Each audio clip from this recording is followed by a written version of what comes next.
नमस्कार। अभी तक हमने सैलरी से होने वाली इनकम के बारे में पढ़ा था और आज हम हाउस प्रॉपर्टी से होने वाली इनकम के बारे में पढ़ेंगे। इनकम फ्रॉम हाउस प्रॉपर्टी, इसे सेक्शन 22 के तहत चार्ज किया जाता है। आगे बढ़ने से पहले यदि आप हमारे चैनल पर नए हैं तो चैनल को सब्सक्राइब करें। इनकम फ्रॉम हाउस प्रॉपर्टी, इसे कुछ इस तरह से कैलकुलेट किया जाता है। सबसे पहले हमें ग्रॉस एनुअल वैल्यू पता होनी चाहिए। ग्रॉस एनुअल वैल्यू में से म्युनिसिपल टैक्स को घटाते हैं तो नेट एनुअल वैल्यू पता चलती है और इसमें से स्टैंडर्ड डिडक्शन और इंटरेस्ट ऑन बोरोड कैपिटल को घटाने के बाद हाउस प्रॉपर्टी से इनकम का पता चलता है। तो सबसे पहले हम GAV को निकालना सीखेंगे। GAV मतलब ग्रॉस एनुअल वैल्यू। GAV निकालने से पहले हमें इन चार चीज़ों का पता होना बहुत ज़रूरी है: municipal rent, fair rent, standard rent और expected rent. Municipal rent, municipal rent का मतलब जब लोकल अथॉरिटी वाले अपने ज्यूरिडिक्शन एरिया में सभी बिल्डिंग्स का पेरियोडिकल सर्वे करते हैं, हर हाउस प्रॉपर्टी पर म्युनिसिपल टैक्स लगाने के लिए उसकी एक वैल्यू को डिफाइन करते हैं। उसी वैल्यू को म्युनिसिपल वैल्यू या म्युनिसिपल रेंट कहा जाता है।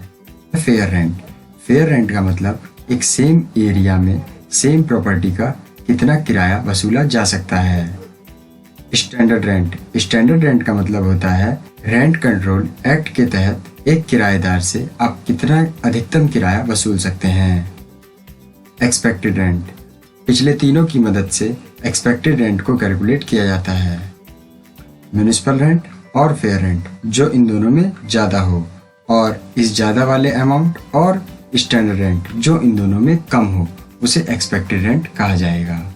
GAV निकालते वक्त हमें एक्सपेक्टेड रेंट की आवश्यकता होती है। इसके साथ साथ हमें एक्चुअल रेंट भी निकालना होता है। एक्चुअल रेंट को निकालते हैं एनुअल रेंट, मतलब एक वर्ष में कितना किराया वसूला जा सकता है। उसमें से माइनस किया जाता है अनरियलाइज रेंट, कि हम कितना किराया वसूल नहीं पाए, तो इसे घटाने के बाद हमें निकलता है एक्चुअल रेंट। एक्चुअल रेंट और एक्सपेक्टेड रेंट जो इन दोनों में ज़्यादा हो, उसमें से माइनस की जाती है वैकेंसी। वैकेंसी का मतलब होता है वर्ष के दौरान कितने महीने हाउस प्रॉपर्टी वैकेंट रही या खाली रही। इसे घटाने के बाद GAV निकलती है। आइए इसे एक एग्जाम्पल से समझते हैं। यहाँ पर कुछ हाउस प्रॉपर्टी दी हुई है, A, B, C, D और E हाउस प्रॉपर्टी, और इन सभी हाउस प्रॉपर्टी की municipal value, fair rent, standard rent, annual rent, unrealise rent, vacancy दिया हुआ है। इनकी मदद से हम एक्सपेक्टेड रेंट, एक्चुअल रेंट और ग्रॉस एनुअल वैल्यू को निकालेंगे। आइए हम हाउस प्रॉपर्टी A की बात करते हैं। सबसे पहले हम एक्सपेक्टेड रेंट को निकालेंगे। एक्सपेक्टेड रेंट निकालने के लिए हम पीछे बताए हुए प्रोसेस को फॉलो करेंगे। म्युनिसिपल रेंट 320, फेयर रेंट 300, इन दोनों में ज़्यादा है 320 और स्टैंडर्ड रेंट मतलब ये भी 320, जो इन दोनों में कम है मतलब ये भी 320 ही रहेगा। तो ये ही 320 रुपीज़ एक्सपेक्टेड रेंट कहलाएगा। अब एक्चुअल रेंट निकालेंगे।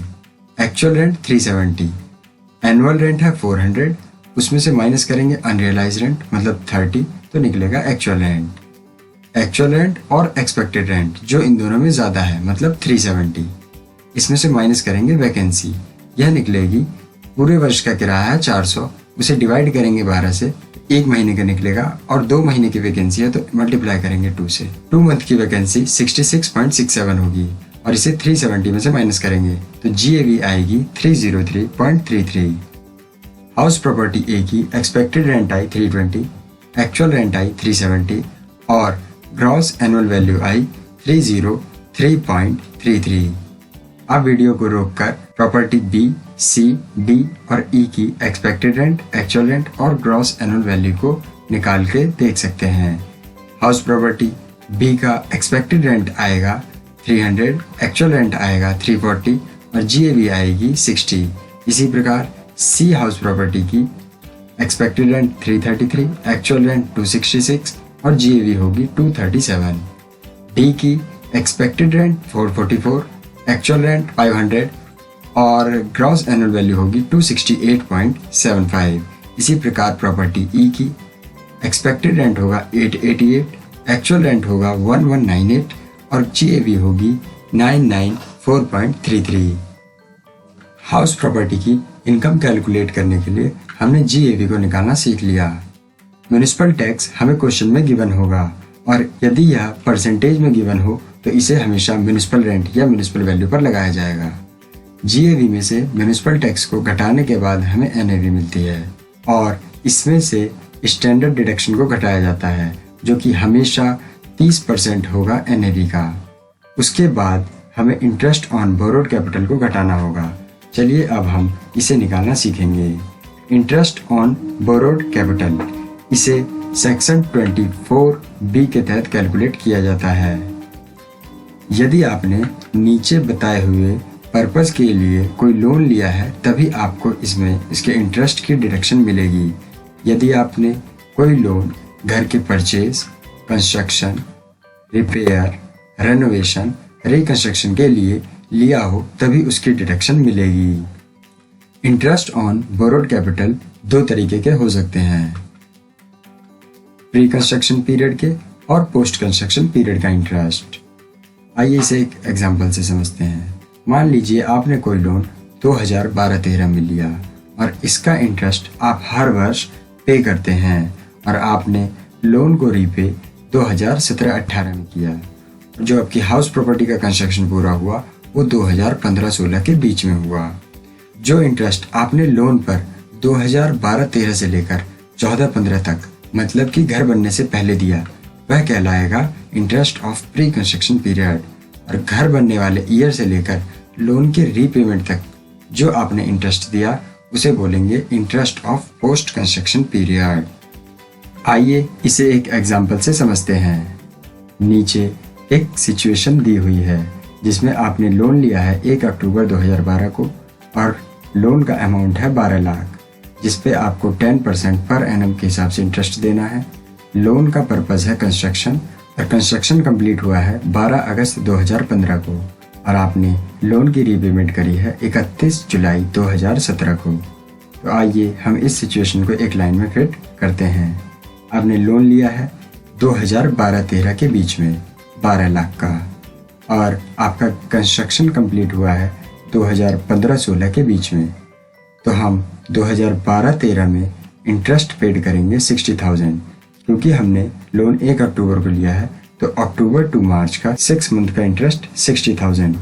उसके बाद 13-14 में हम पूरे ईयर का इंटरेस्ट पे करेंगे।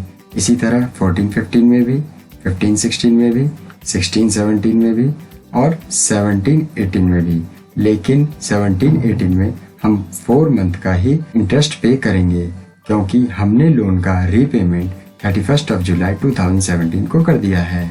इस तरह घर बनने से पहले जो हमने इंटरेस्ट दिया है उसे interest of pre construction period कहेंगे जिसे इक्वल 5 पार्ट्स में बांटा जाएगा और इसकी डिडक्शन सबसे पहली बार उस ईयर में दी जाएगी जिस ईयर में कंस्ट्रक्शन कंप्लीट हुआ है मतलब 15-16 में और इसका जो भी अमाउंट होगा उन सभी को जोड़कर डिवाइड कर देंगे 5 से और इसकी सबसे पहले डिडक्शन ईयर 2015-16 में देंगे क्योंकि उसी वर्ष कंस्ट्रक्शन कंप्लीट हुआ है।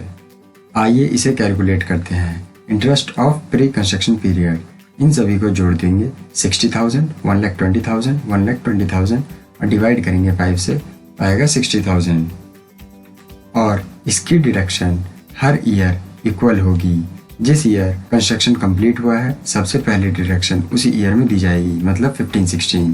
प्री कंस्ट्रक्शन का सबसे पहला डिडक्शन 15-16 उसके आगे इक्वल 5 ईयर में डिडक्शन दी जाएगी 60,000, 60,000, 60,000 और 60,000। पोस्ट कंस्ट्रक्शन पीरियड का इंटरेस्ट जितना होता है पूरा उसी ईयर में डिडक्ट हो जाता है। 1,20,000 15-16 का है, पोस्ट कंस्ट्रक्शन 1,20,000 आ जाएगा। 16-17 का भी पूरा आएगा और 17-18 में भी 40,000 पूरा आएगा। 18-19 में कोई भी पोस्ट कंस्ट्रक्शन पीरियड का इंटरेस्ट नहीं है। इसी प्रकार 19-20 में भी कोई इंटरेस्ट नहीं है। तो बस आज के लिए इतना ही। यदि आपको वीडियो अच्छा लगा हो तो वीडियो को लाइक करें। यदि आपकी कोई क्वेरी हो तो उसे कमेंट बॉक्स में बताएं और हमसे जुड़े रहने के लिए हमारे चैनल को सब्सक्राइब करें और साथ ही बेल आइकन को प्रेस करें। वीडियो देखने के लिए बहुत बहुत धन्यवाद।